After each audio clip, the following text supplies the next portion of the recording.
Hey guys, Hayden coming at you from the Nerve Centre with lesson 2.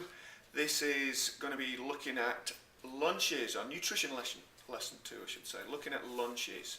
Okay, so last week we had you focusing on your breakfast. First of all, purging your pantry, trying to get rid of as many of the crappy junk foods, the unhealthy foods as you can from the pantry. Across the board, that is, all those unhealthy foods, but certainly unhealthy breakfast foods, throwing those packaged cereals away and so forth. Now, if you've not got your breakfasts 100% sorted, do not worry. Let's make sure that we're moving along anyway. We'll fine-tune those as we go. Remember, completing a food diary so that if you're with us to do a weigh-in, then we can focus on fine-tuning those as we go. And remember, you don't have to be perfect. You just have to get going and just keep making those positive changes. But getting the crap out of your pantry is certainly the best way to approach things from the off. So when we move on to lunches, and I do believe that even if you're not fine with your breakfast yet, then yeah, moving on to lunches actually will give you a little bit more momentum. It gives you more opportunity to try different foods, to try new meals. So even though your breakfast may not be perfect, that's okay. We're getting more knowledge, we're trying things, and like I say, we'll fine tune things as we go. Again, what we want to try and do is, forge ahead, not stall. So, as we say quite a lot in our sessions, even, with our goals, with our approach to everything in life, fail forward.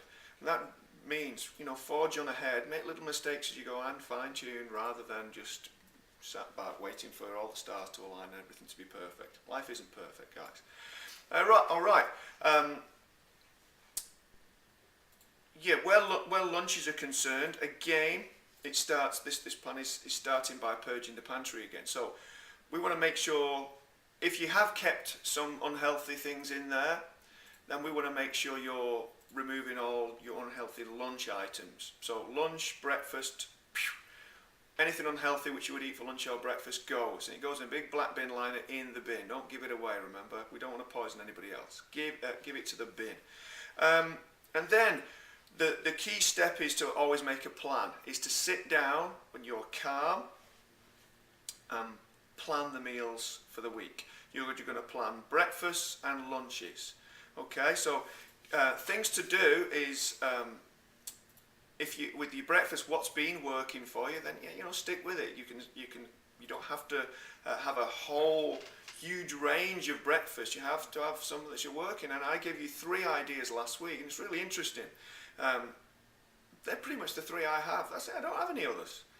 Occasionally, I'll treat myself to maybe some as a treat at the weekend, some sourdough wholemeal fruit toast with peanut butter, but that's a treat.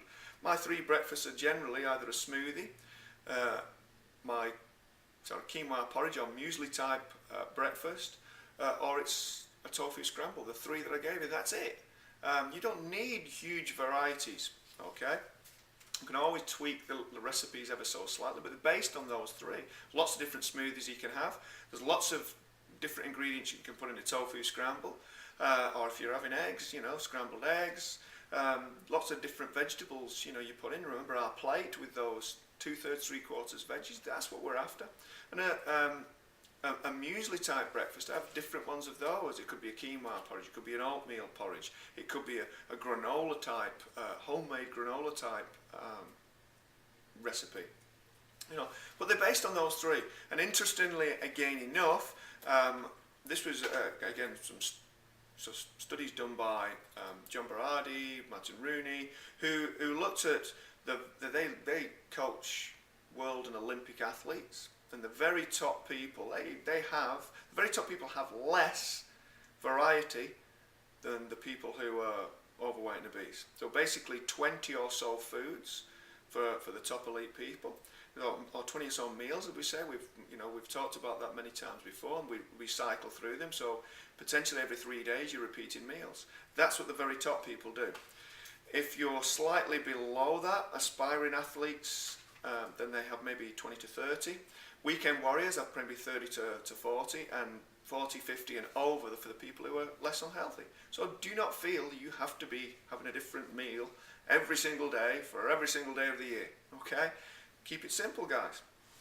All right.